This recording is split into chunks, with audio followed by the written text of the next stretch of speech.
Let's take a moment and we'll check out the subwoofer settings on Pioneer's FH-X731BT.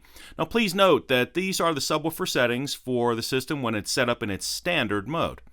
Even though your particular in-dash receiver may or may not have a CD slot across the top like this one, the on-screen and button operation is identical for the following Pioneer models: FH-X730BS, FH-X731BT, FH-X830BHS, and MVH-X690BS.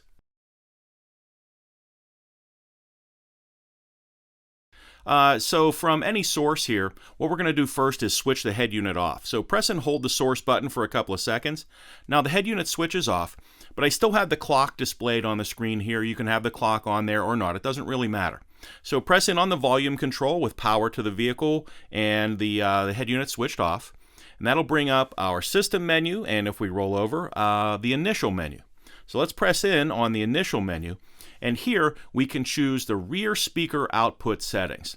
So right now our rear speaker output is set to full range, and if you want, this system is capable of operating a small subwoofer on the rear speaker outputs. If we press in on the volume control, we can switch those rear speaker outputs to subwoofer. Now this does not affect the RCA outputs. There are 3 sets of RCAs in this system. This does not affect the subwoofer output for the RCA outputs at all. So for right now, I'm going to choose to keep this as my full range output on my speakers.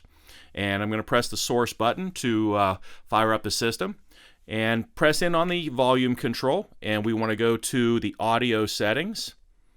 Here's audio, and press enter. And we'll roll along here until we find our subwoofer settings. Here you can see the subwoofer is switched on. And we can choose to switch the subwoofer on or off right here. Let's choose to keep the subwoofer switched on, and we'll roll over to the next setting, which is our subwoofer phase control. And here we can choose to operate the subwoofer in its normal or reverse phase. Be sure to try out both of these in your vehicle. You may find that one, normal or reverse, sounds much better in your vehicle than the other. For right now, I'm going to keep this switched to its normal phase. And one more note. If subwoofer control is not switched on here, you won't find the subwoofer phase control available. Now let's roll over to the next setting, and this is our speaker level, and we also have subwoofer control inside the speaker level. So press enter here, and we have our front left output, front right output. Here's our rear left output, rear right output, and then one more turn gets us to the subwoofer output. And here we can adjust the output level of the subwoofer, where we can boost the output or roll it back a little bit. Please remember, for best audio quality, you want to keep all of the settings in the speaker levels at 0 or lower. And that way you can turn up your master volume control without fear of distortion.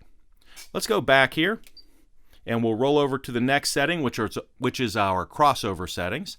And in here we also have a setting for the subwoofer. These are our front crossover settings, the rear crossover settings, and the subwoofer crossover. Let's open that up. This is a low pass filter. If we choose to, we can switch this off, or we can choose a low pass filter output for our subwoofer, which is what you want, and press in on the volume control to choose a crossover point. And we can go anywhere from 50 up to 200 hertz. Let's choose a crossover point right here of 80 hertz for right now in this demonstration, and press enter. And here we can choose a slope for the crossover, 6, 12, 18, or 24 dB per octave, and that is at any given crossover point that we choose. When you're done making those adjustments, you can go back. Let's go back one more. And we'll roll along here until we find our bass boost control, and press enter here. And here we can add a little more bottom into the system or roll it back down to 0. When you're done making your adjustments for your subwoofer, just press the band button here to escape.